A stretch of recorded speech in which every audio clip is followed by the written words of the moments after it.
Assalamualaikum warahmatullahi wabarakatuh. Kita akan membahas kali ini tips dan feedback dalam penulisan proposal di kelas kita ya. Baik, akan kita lihat beberapa materi yang akan kita bahas pada hari ini. Yang pertama kita akan memberikan introduction dan beberapa poin tentang penulisan judul, penulisan research question, approach atau teori, dan contoh feedbacknya. Yang pertama, kita akan melihat bagaimana menulis judul. Menulis judul untuk proposal penelitian ini dan untuk penelitian skripsi pada umumnya, menulis judul itu harus efektif ya. Jangan terlalu panjang, less than 40 words. Ya, kalau bisa 10-an kata lah paling banyak gitu.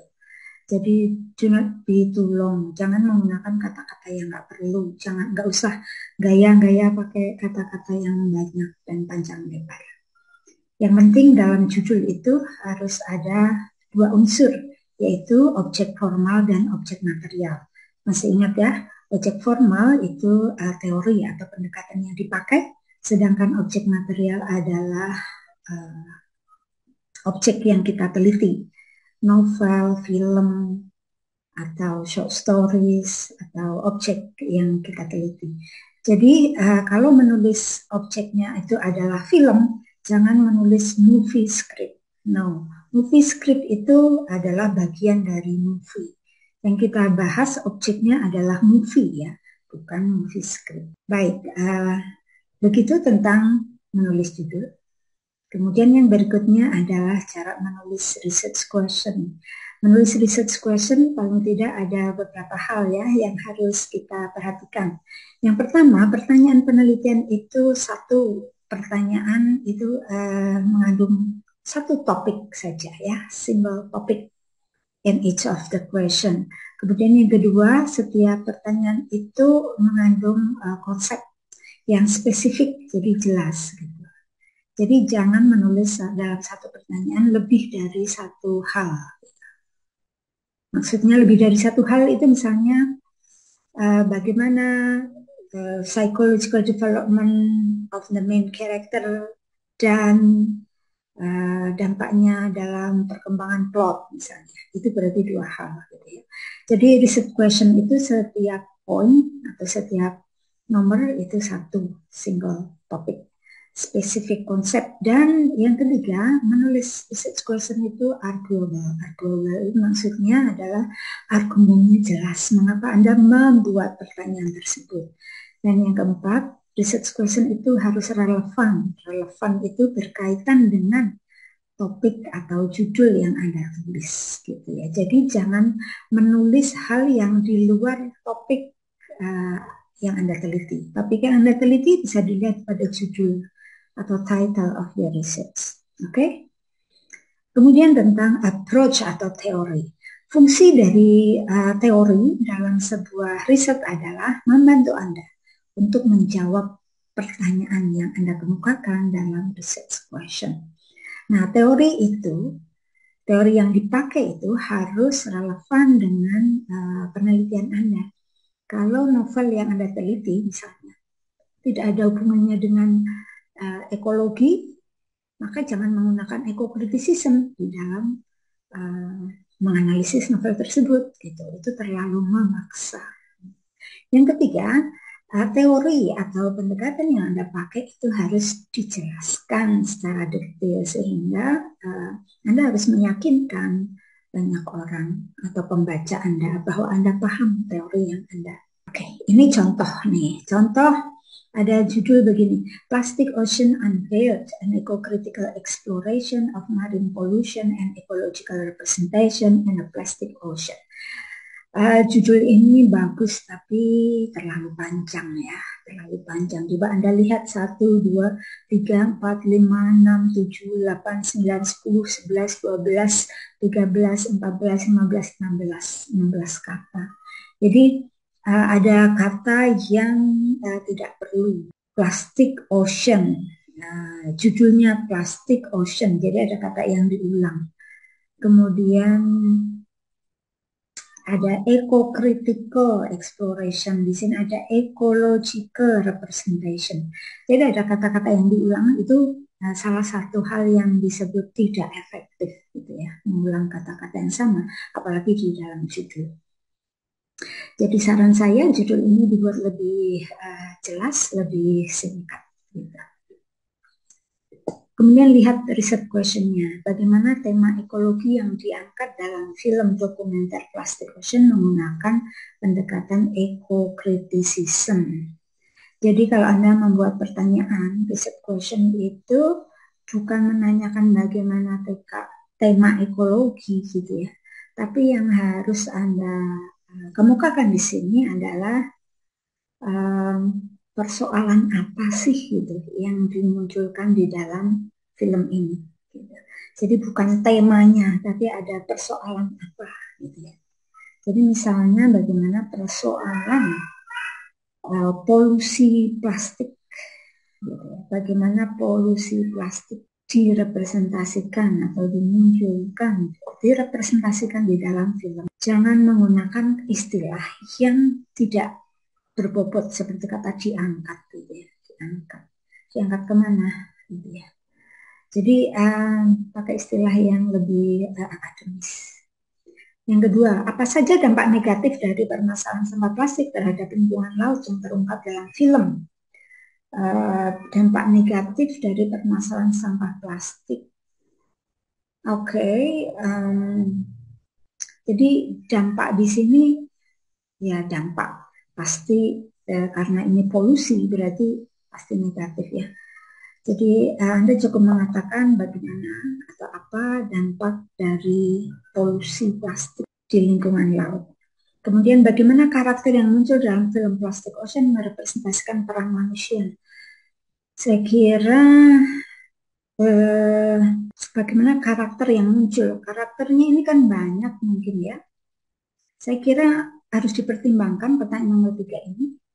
Apakah dia relevan atau tidak dengan judul Anda. Gitu. Kalau sekilas saya lihat di sini tidak terlalu relevan. Ini karakter yang mana gitu. Mungkin kalau Anda mau membahas tentang karakternya harus dilihat secara detail, dijelaskan di pendahuluan tentang film ini, film dokumenter ini.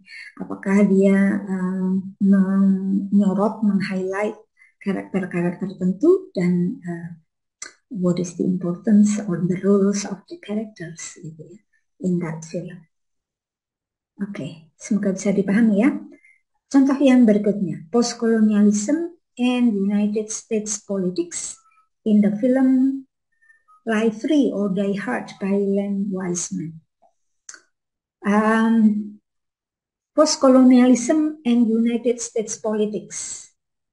Ini ada dua hal ini ya, ada post-colonialism and United States politics. Saran saya, ini namanya objek formal. Dalam judul ini, objek formalnya ini ada dua hal, ada post-colonialism dan United States politics. Menurut saya salah satu saja ya, objek formalnya itu salah satu saja. Mungkin Anda menggunakan teori lebih dari satu, tapi yang paling mayoritas atau yang paling banyak dipakai yang mana? Kemudian lihat riset questionnya, how is national identity and the role of the United States in global politics demonstrated and interpreted in this film? Ini tadi ya, ketentuan tentang riset question. Riset question atau pertanyaan penelitian itu setiap poin atau setiap nomor itu satu persoalan saja. Jadi di sini ada dua hal, how is national identity. Yang kedua, the role of United States in global politics. Jadi Anda putuskan salah satu aja, mana yang relevan. Kemudian pertanyaan nomor 2, how does the film Live Free or Die Hard depict the power relation between United States as superpower and foreign entities in the context of global politics. Oke, pertanyaan ini menarik. Bagaimana film ini menggambarkan power relation ya? Nah, kalau in power relation ini lebih relevan pada United States politik atau post-colonialism, gitu ya. Jadi pertanyaan nomor 2 ini oke pertanyaannya. Cuman karena judulnya tadi objek formalnya ada dua hal, jadi rada membingungkan ya. Objek formalnya hanya perlu satu saja di judulnya, begitu ya. Good, that's interesting. Yang berikutnya ada yang menulis judul begini, Critical Discourse Analysis Cyberbullying of Shopee Customers Uploaded by TikTok Account Revived Indonesia. Karena tidak ada research questionnya, proposal ini belum bisa dilanjutkan, harus dilengkapi dulu dengan research questionnya. Kalau dari segi judul, it's okay. Cyberbullying of Shopee customer uploaded by TikTok account. Nah, yang perlu diperjelas ini, yang diupload ini customer yang dibully atau yang diupload ini pembuliannya itu, cyberbullyingnya itu, gitu ya. Jadi judul ini agak membingungkan dari segi judulnya saja, itu belum terlalu jelas. Kemudian ada judul begini, Woman Empowerment, a Feminist Analysis of Woman in the Girl Who Fell Beneath the Sea. Oke, ini menarik, Feminist Analysis of Woman in the Girl Who Fell Beneath the Sea. Judulnya oke, tapi perlu diperjelas ini film atau novel atau apa. Kalau itu novel perlu diperjelas siapa penulisnya gitu. Feminist Analysis of Woman in the Girl Who Fell Beneath the Sea. Ini what kind of feminism do you use gitu. Karena ada banyak teori ini. Berikutnya ada yang berjudul Against Social Limitation, Wade and Amber's Journey to Their Dreams in the Elemental Film. Oke, judul ini bagus, tapi tidak terlalu jelas dari judul ini dia menggunakan teori apa. Yang research questionnya, what social barriers do Wade and Amber face in realizing their dreams in the context of film Elemental? How do the characters overcome social constraints on their journey toward their dreams in the film Elemental? Jadi peristilahan ya harus konsisten. Di judulnya social limitation. Di research question yang pertama social barriers. Di yang kedua social constraints. Gitu. Dibuat lebih konsisten istilahnya dan juga ini menggunakan teori apa gitu. Ini harus kelihatan di judul ya. Tadi title harus ada objek formal dan objek materi. Berikutnya, personality structure of the main character in non-fiction movie psychoanalysis approach. Oke, judul ini sudah kelihatan objek formal dan objek materialnya. Dan research questionnya. What are the conflicts? What are the conflicts of the main character face that could affect the storyline? Tadi judul ini objek formalnya adalah personality structure. Mengapa research questionnya adalah yang ditanyakan konflik gitu. Jadi tidak cocok ini ya pertanyaan nomor 1. Yang kedua, what are personality structure based on the theory of Sigmund Freud that correlates to the central figure in the movie? Jadi kalau Anda menggunakan teori, based on teori Sigmund Freud. Teorinya apa judulnya gitu ya. Tapi nggak perlu that correlates, yang berkorelasi pada. Anda kan tidak dalam rangka untuk membuat studi korelasi gitu ya, antara teori dan data. Tidak, jadi Anda tidak dalam rangka melakukan studi korelasi. Jadi jangan menggunakan istilah correlates. Korelasi itu tidak tepat ya. Cukup kalimatnya dengan what are the personality structures of the main character. Gitu. Jadi jangan menggunakan istilah central figure. Di atas judulnya pakai the main character, di research questionnya pakai central figure. That's a problem. Ya, itu menjadi masalah kalau Anda menggunakan istilah yang tidak konsisten. Yang ketiga, what is the development of the personality in the main character based on her it against superego? Personality structure and development of personality itu ada di teorinya dan perlu dilihat lebih detail ya nanti di chapter 2 gitu. Karena male vision itu cukup terkenal, pastikan bahwa belum ada penelitian sebelumnya yang menggunakan judul yang sama tentang tadi ya personality structure. Dan tidak perlu ada di judulnya nggak perlu ada psychoanalysis approach gitu ya. Karena dari tulisan judul ini personality structure itu sudah kelihatan Anda menggunakan teori. Berikutnya, multiculturalism represented in the big sick movie script. Nah ini tadi ya, nggak boleh ya pakai movie script. Yang harus yang Anda teliti itu bukan movie script ya. Objek materialnya adalah movie, not the movie script. Kalau movie script aja itu tidak bisa Anda tonton. Ya. Jadi the movie, not the movie script. Pertanyaan yang pertama, how is culturalism represented in the big sick movie script? Nah, di judulnya multiculturalism, tapi pertanyaannya dia menulis culturalism. Nah, ini tidak jelas nih maksudnya apa. Pertanyaan kedua, what forms of multiculturalism are experienced by the character? Pertanyaan yang nomor 2 ini, bentuknya multikulturalisme apa yang dialami oleh characters. Nah, characters di sini apa? Apakah main characters or all of the characters? Once again, your object material or material object, not the movie script, but the movie. Ya, the movie, not the movies. Yang berikutnya, Relationship Between Human and Nature in Avatar Movie Script by James Cameron. Relationship between human and nature. Anda harus cek ya, Avatar movie, bukan movie script. Ini kok masih pada memakai script ini ya, salah ya, bukan movie script, tapi Avatar movie. Jadi yang harus Anda lihat, Avatar movie itu sudah banyak diteliti, pastikan belum ada yang meneliti ini ya. Relationship between human and nature. Pertanyaannya, yang pertama, what is the role of the natural environment in the Avatar movie? How are the environmental values depicted in the Avatar movie? Nah, ini perlu diperjelas ya, karena di judul Anda menulis hubungan antara manusia dan nature.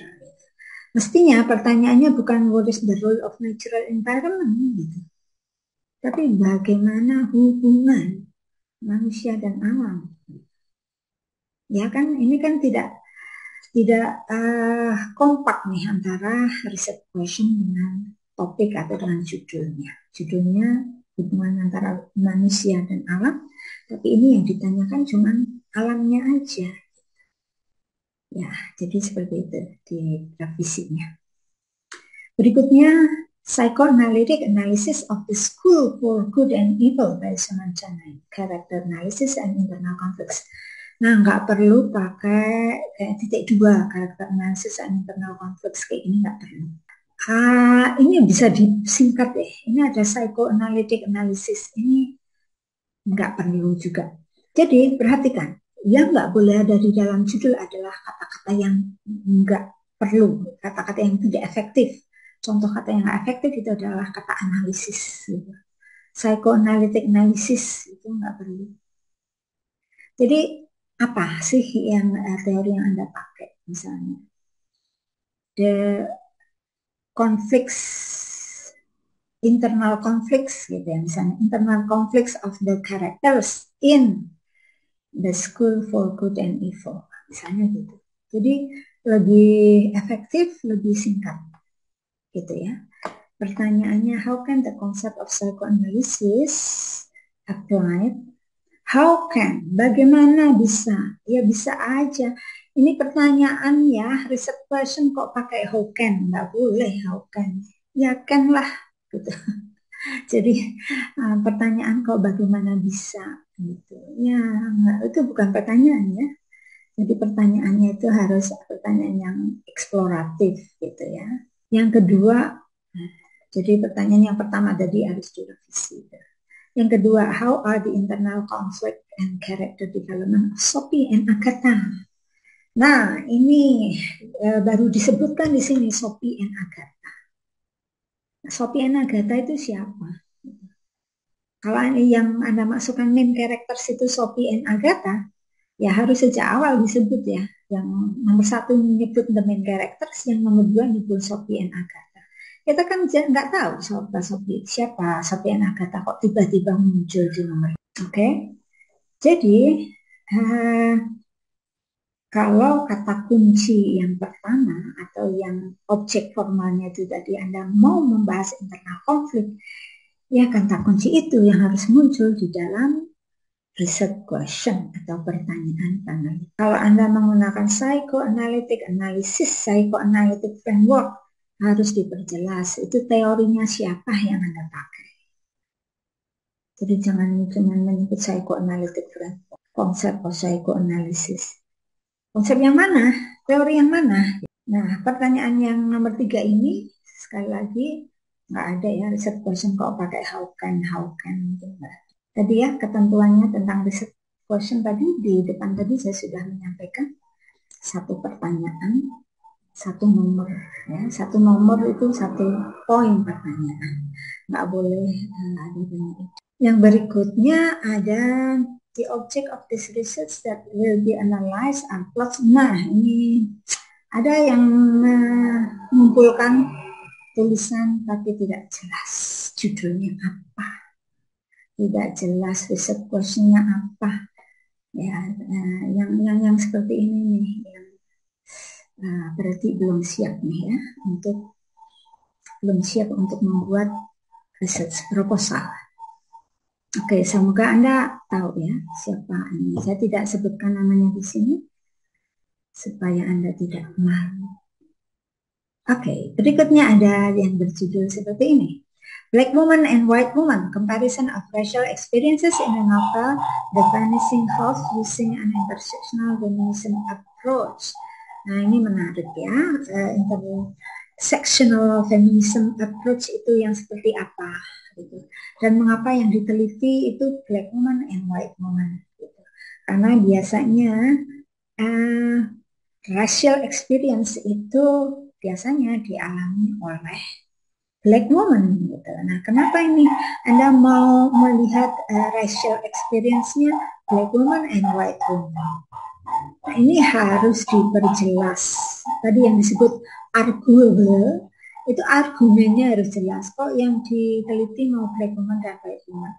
Karena pada umumnya yang mengalami rasialisme atau yang mengalami discrimination based on race itu adalah Black woman. Kemudian pertanyaan yang kedua, how do these differences in racial experience impact Black women and white women in achieving their goals and meeting social expectation? Pertanyaan ini oke, tapi mungkin dibuat lebih singkat ya. Jangan ada banyak N di sini ya. Their goals and meeting social. Okay. It is interesting, but you need to explain the argument. Why you want to analyze Black woman and white woman. The next is psychoanalysis theory by Sigmund Freud in the main character of Shutter Island movie. Jadi, Anda judulnya ini nggak boleh seperti ini ya. Judul kok psychoanalysis theory dalam ini nggak bisa. Jadi dari psychoanalysis teori ini aspek apa toh yang Anda lihat pada the main character dalam movie ini? Jadi ada persoalan apa dengan main character di movie ini yang mau Anda lihat dengan, yang mau Anda teliti dengan psychoanalysis. Jadi misalnya Anda mau membahas tentang traumatic experience, ya judulnya, temanya mestinya trauma experience atau apa gitu ya, trauma experience of the main character. in Shutter Island movie misalnya. Ya, pertanyaannya, what is the significance of Teddy's traumatic experience in World War II and how to relate with? Nah, ini pertanyaannya tidak efektif tadi ya, karena ada dua hal dan jadi bulat ya kan. Apa pentingnya traumatic experience-nya Teddy di dalam World War? What is the significance? Pentingnya, ya Anda mau melihat pentingnya. Enggak ya, jadi Anda itu membuat riset question itu yang eksploratif tentang apa yang ada di dalam movie tersebut, gitu, aspek apa. Dan nggak boleh dua hal. And how do they relate to what? How do they relate? Nah, Anda tidak dalam posisi untuk melakukan correlation, make it relation with the thing. Yang kedua, how does Sigmund Freud's dependency theory apply to the character? Oke, pertanyaan nomor 1 dan 2 ini pada intinya sama sih yang mau Anda tanyakan, ya kan? Jadi jangan bertanya bagaimana teori ini diaplikasikan, enggak, ya. Jadi Anda itu bertanya berangkat dari apa yang ada di dalam data source Anda. Ada persoalan apa di movie itu? Nah, Anda menjawab persoalan itu dengan menggunakan teori ini. Jadi jangan menyodorkan teorinya dulu, bagaimana teori ini diaplikasikan. No. Jadi yang Anda bahas itu adalah objeknya dulu. Nah, objeknya itu dilihat dengan apa. Oke, kemudian yang berikutnya adalah portrayal of post-traumatic stress disorder by the main character in the 1917 movie. Okay, how do the main characters in 1917 movie describe the symptom and experience associated with those? Okay, ini kalimatnya jangan pakai N ya. Jadi satu hal saja. How do the main characters? Jadi main karakternya itu satu atau banyak. Kalau di judulnya main karakternya satu, tapi di pertanyaannya ini main karaktersnya banyak. Jadi diperjelas ya. Yang kedua, what does this movie say about the impact of war on mental health during the World War II? Oke, jadi jangan menulis pertanyaan what does this movie say, gitu ya. Itu nanti bisa Anda buat sebagai conclusion. Jadi bagaimana film ini menceritakan atau menggambarkan dampak perang terhadap mental health, gitu ya. Tapi yang harus Anda kemukakan dalam riset question ini tadi ya, Anda kan judulnya ingin menggambarkan bagaimana PTSD pada main character.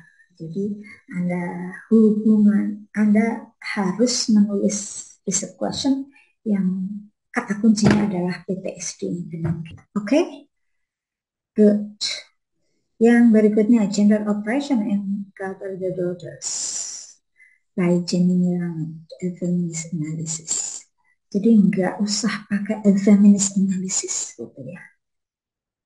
Kalau begini Anda bisa ditanyakan, ini feminist analysis atau gender analysis? Anda pakai gender studies atau feminist studies?